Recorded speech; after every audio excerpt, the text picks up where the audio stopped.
lauréat donc de ce prix du 3 juillet 1608, et bien sûr, c'est la Fédération de la jeunesse canadienne-française.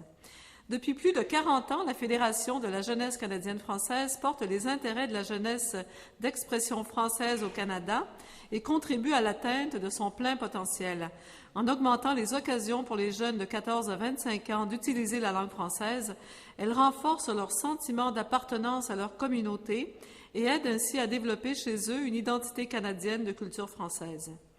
Ayant su développer au fil des ans une expertise peu commune, la Fédération se révèle un acteur significatif qui a mis sur pied des événements nationaux, comme le Parlement jeunesse pan-canadien, le Forum jeunesse pan-canadien, les Jeux de la francophonie canadienne, de même que certains programmes d'employabilité pour la jeunesse francophone.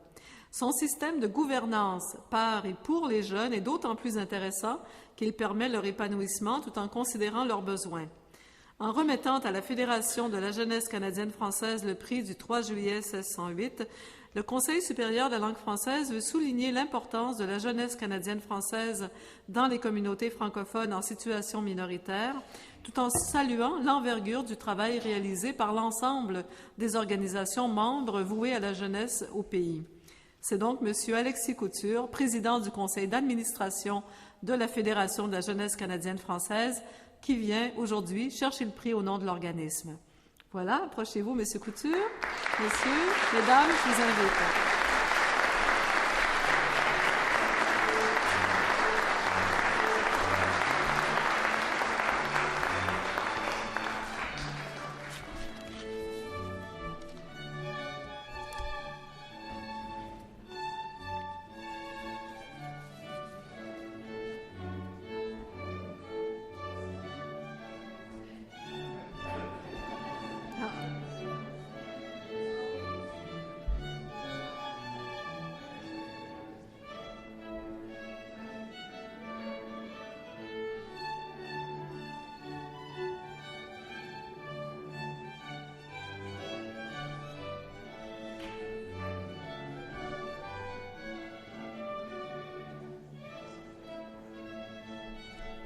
Voilà, félicitations. Merci. Madame la ministre, Monsieur le ministre, Madame la conseillère, Monsieur le président, récipiendaires et lauréats, distingués invités, merci à tous d'être présents. C'est un immense honneur ce soir pour la Fédération de la jeunesse canadienne-française de recevoir cette reconnaissance décernée par le Conseil supérieur de la langue française du Québec. Depuis près de 40 ans, les jeunes et les moins jeunes qui se sont engagés au sein de la Fédération ont eu à cœur le bien-être de la jeunesse d'expression française du pays, mais également celui de nos communautés et de notre langue. Devant une réalité démographique parfois difficile, notre réseau a compris l'importance de se rassembler et de travailler ensemble. Cependant, la survie n'a jamais été à l'ordre du jour. Nous avons toujours eu une confiance inébranlable dans le potentiel de nos communautés partout au pays. Notre but n'a pas été de nous maintenir au même niveau, mais bien de viser haut et d'atteindre de nouveaux sommets. Nous avons eu des succès retentissants au cours de notre existence, que ce soit la création de radios communautaires partout à travers le pays, les Jeux de la francophonie canadienne ou le Parlement jeunesse pan-canadien, des opportunités de rassemblement inestimables. Alors que les médias sociaux devraient diminuer le besoin de la jeunesse de se rassembler, de se rencontrer, de partager, en réalité, ils ne font qu'augmenter ce désir. De par nos événements et nos initiatives, nous tissons tranquillement la toile de la nouvelle francophonie canadienne. Nous sommes le premier point de contact, mais nous ne sommes pas le dernier. Les échanges se poursuivent en ligne. Et c'est ainsi que nous dépassons progressivement les frontières provinciales et territoriales pour créer une véritable communauté francophone pan-canadienne qui se connaît, qui se comprend et qui vit en français. Cette francophonie, nous la voulons inclusive, rassemblant les jeunes de Labrador-Cité et de Victoria, de Zénon-Parc et de Chéticamp, de Gatineau et de la Broquerie. Nous déployons depuis quelques années des efforts considérables pour mieux inclure la jeunesse québécoise au sein de cette toile. Alors qu'elle est présente au sein de tous nos événements, elle nous manque dans la vie quotidienne de la Fédération.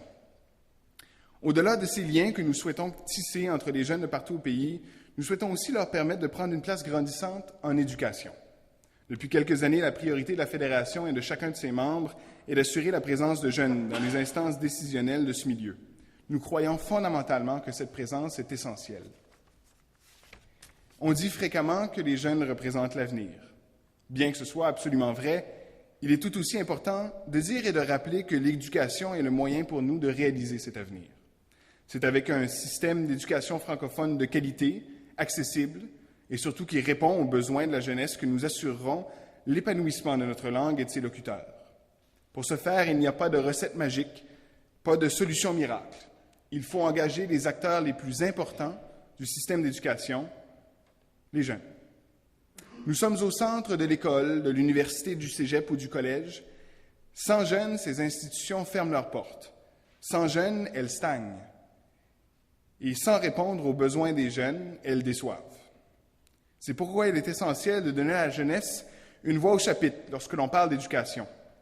Nous sommes les mieux placés pour connaître nos besoins et leurs solutions les plus efficaces. Je tiens ce soir à remercier tout particulièrement le personnel de la Fédération qui est ici ce soir. Si la jeunesse est le cœur et l'âme de la Fédération, notre personnel et les membres de notre réseau en sont le système nerveux qui permettent de traduire nos idées folles en actions concrètes et qui nous permettent d'avancer un pas à la fois. En reconnaissant avec le prix du 3 juillet 1608 la contribution de la Fédération au développement de la francophonie, le Conseil supérieur de la langue française reconnaît la ferme volonté des jeunes d'expression française du Canada de contribuer au meilleur de leurs capacités à l'essor et à l'épanouissement de notre langue.